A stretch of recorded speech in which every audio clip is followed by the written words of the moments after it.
Hi there, it's Marzena. Today I'm gonna be doing something new. Not my usual dull customization, but still something entertaining. So bear with me. Few months ago I was asked by Elegoo if I would want to print and paint a model that was made by amazing Jukka, aka Kijai Design. I always wanted to try miniature painting, but never had an opportunity or motivation to do so. So, there's the first time for everything, I guess. Let's dive in.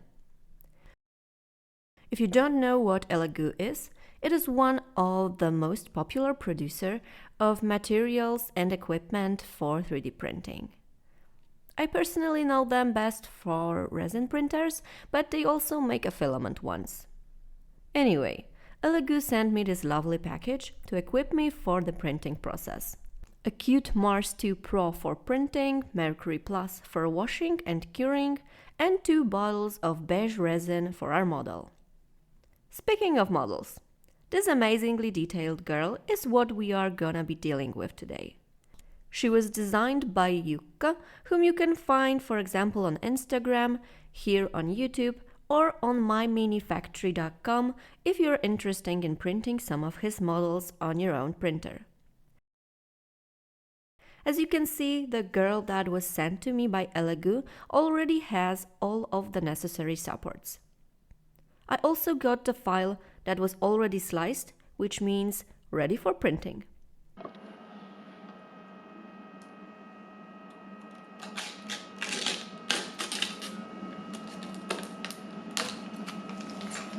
I poured the resin to the tank, closed the dome, and let the magic begin.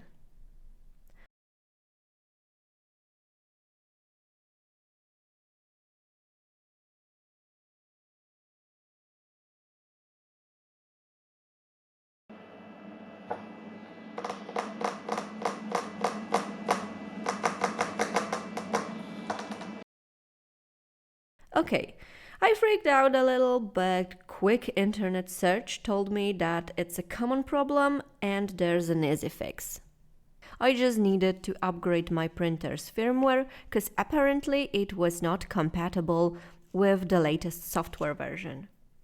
I just downloaded the file from the official Elegoo website and followed the instructions.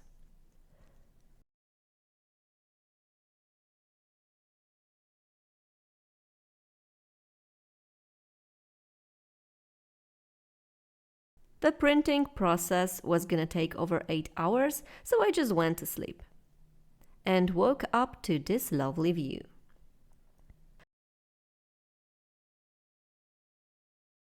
I removed the model from the building plate.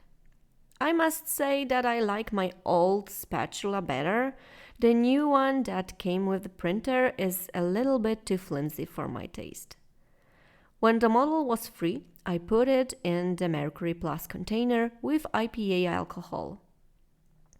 I was running short on it, so I could only dip the model halfway. Don't judge me.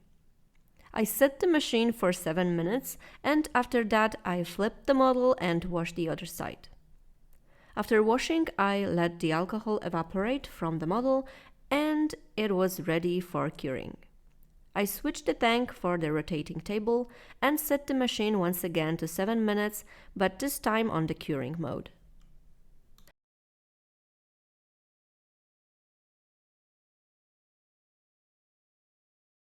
The print was finally finished and ready for further steps. I was really happy with the details. They are not that visible here, but trust me, they are there, and you will see them later. The only thing that came out looking off was the lower part of her face.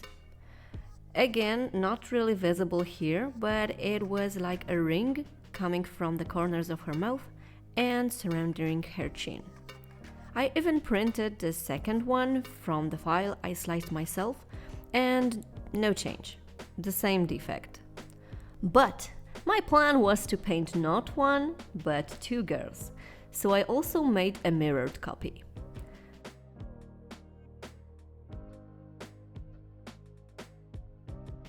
And what do you know? Her face turned out great.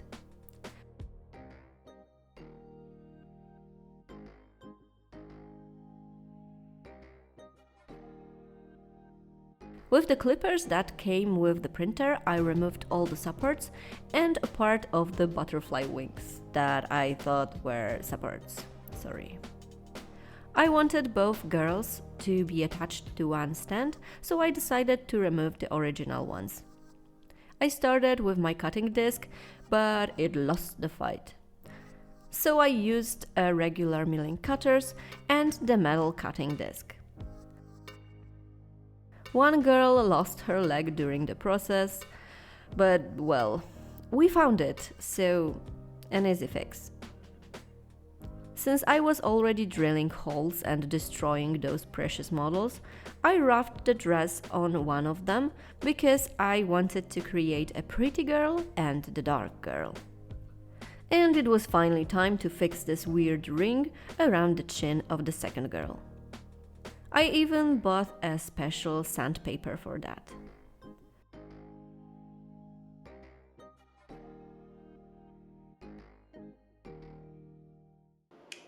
No.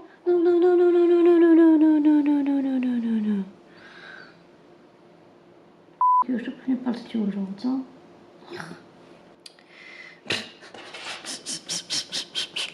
Nie masz szczęścia, dziewczyno. Yeah, those figurines are very fragile. So I finished sanding and glued back the broken parts. After priming, I could see that the sanding still wasn't perfect, so I worked on it more and primed it again.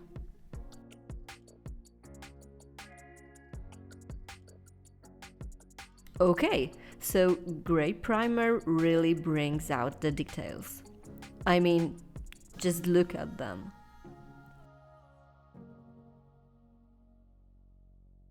I invested a little in this project and bought some paints for miniature painting. So let's start the fun part. Yeah, I really thought that this part will be fun. Oh, you sweet summer child, me from the past. First, I used an airbrush to paint the skin parts. Then I decided to do what I know and gave the skin a pastel shading and blushing. But no, I'm not a chicken and I'm here for something new. So I airbrushed her again, this time with a darker color, because I wanted to try a mini painting technique called layering. Tried with airbrush, but it sucked. Then with brushes, same. So I cleaned her completely in alcohol and started again. Oh, and the butterfly fell off again, of course. Primed her again and tried painting her skin once again. You really don't need to see this disaster. It was sad. I was sad. So I painted all of the basic colors just to try not to think about her skin for a while. I gave it one more try. I puked, sprayed her skin again, and I was out. When I got calm again, I started working on the other girl. Maybe the dark and bloody one will be easier for me. My head was in the way most of the time, sorry. I started with the eyes because I rethought my previous actions and came to a conclusion that trying to paint realistic skin on an anime-like figurine might not be the best approach. So I decided to just simplify the shadows. It wasn't giving me nightmares, but it still looked kinda crappy. So I invested some more, because that is what you do if you hate something. Please don't quote me. First of all, I bought a wet palette, so my paints won't dry that quickly.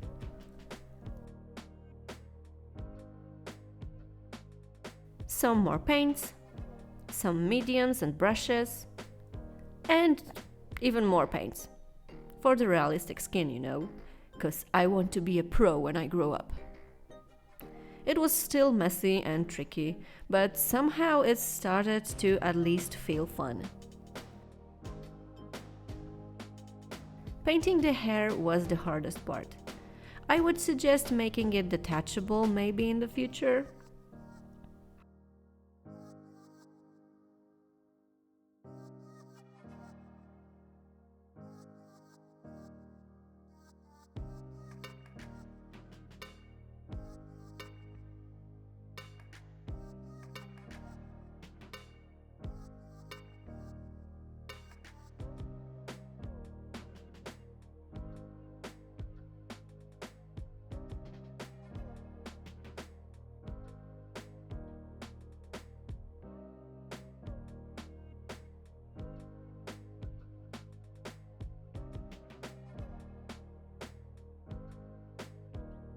Painting her outfit was way easier than painting her skin.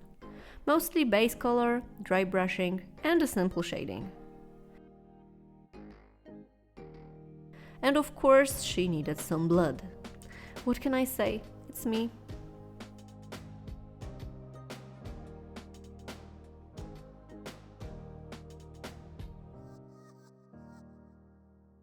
Okay then. One down, one more to go. So I felt a little bit more confident, but still mostly scared. I started by putting more reddish base color on her skin. Then I started to layer lighter and more skin-like colors on parts that I wanted to be more highlighted. This is that layering I was talking about earlier. But with my new brush, it worked a little bit better. I still sucked, but a little bit less. So yeah.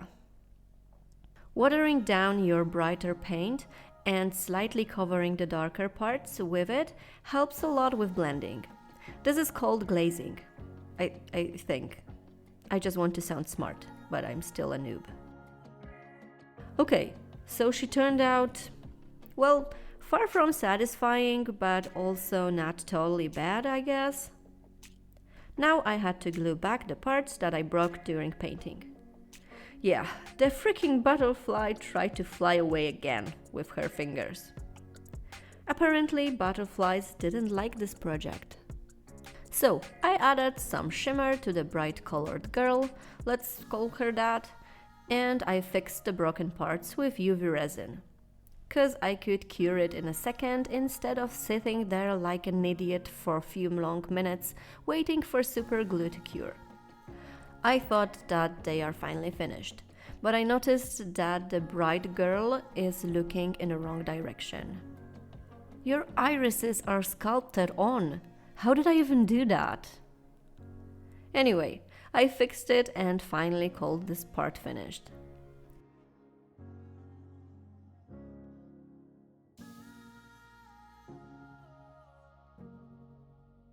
The idea to make two girls was in fact inspired by the frame that I saw on this model's photo. You know, making two sides of the mirror thing. But I didn't get the file with it. I couldn't find similar frame on the internet, so I downloaded those frame parts and made a custom frame. Then I sliced and printed it. I also printed the mirrored version and glued them together. Then JackyOhhh posted her video with the same collab, and she did get the model with the frame. So I wrote a comment whining about not getting one, and then everyone started throwing the files at me. Jackie, my Elegoo contact, even the original designer. So yay! Thank you guys so much! The original frame is way better than my chunky one. To make it detailed on both sides, I once again mirrored it. I also flattened it a little bit so it won't be twice that thick when glued together. Before I put both sides together, I painted them with a primer, one side silver, one side golden. My mirror needed a pane. Not really a reflective one, but more like a window, so you could see the other side. I took some Zeta Plus silicone putty and sealed the frame so I could pour the resin inside and cure it. It ended up a total disaster. The resin didn't cure completely due to the layer thickness, and it ended up distorted, not flat. Luckily enough, it was easy to remove it from the frame. Never surrender though. I sealed the gaps in the frame again, but only them this time, and I taped the mirror to the most suitable surface that I had. Transparent, flat, stiff, but also a little bit bendable. Then I just spread a thin layer of resin, cured it from both sides, and spread some more, building the thickness layer by layer. Few layers later, the stressful moment of truth. Success! I could do that before adding the resin, but I painted the frame using wash technique. Used black paint on the silver side and dark brown on the golden one.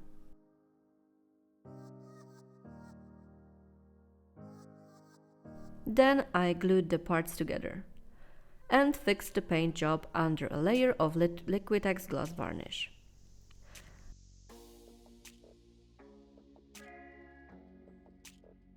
I added the stand that I totally forgot about. Oopsie.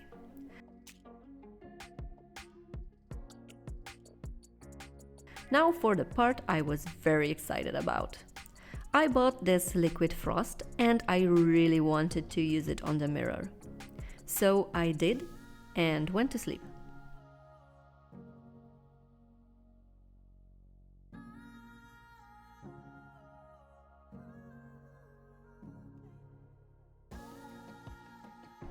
And dum-da-da-dum! How cool is this stuff? Just wow!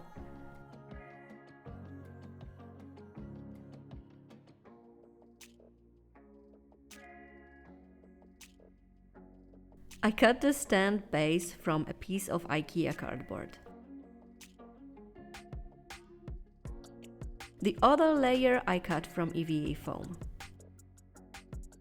Wanted to glue it with a contact cement, but it died. Bummer.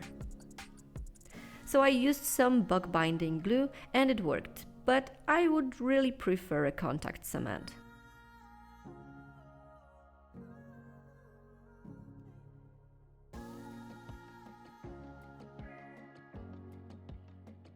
I wanted to create some tiles, so I marked them using a ruler and then went on top of them with my old soldering iron for some 3D effect. The dark side got some weathering treatment.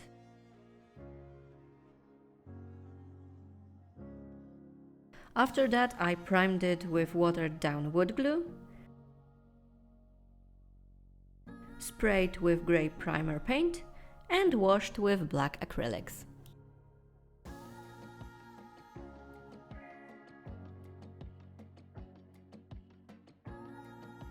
After fixing the stand with matte varnish, I glued my models to it and used Mod Podge to glue on some tiny rocks and some army painter's grass.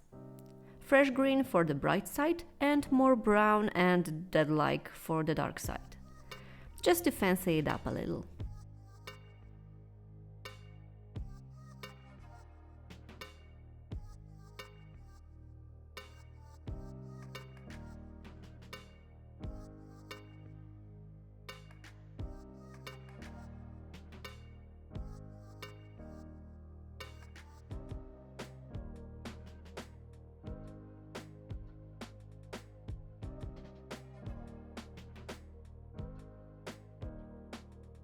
I know that physically it doesn't have much sense, but I glued the mirror on a small angle just to make it more visible from the front.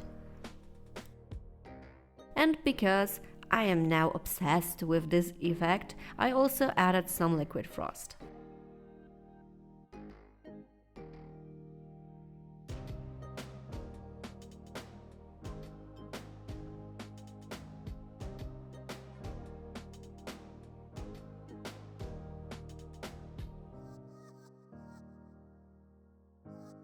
On the next day, I painted few splatters of blood under the dark girl and glossed the blood with gloss varnish.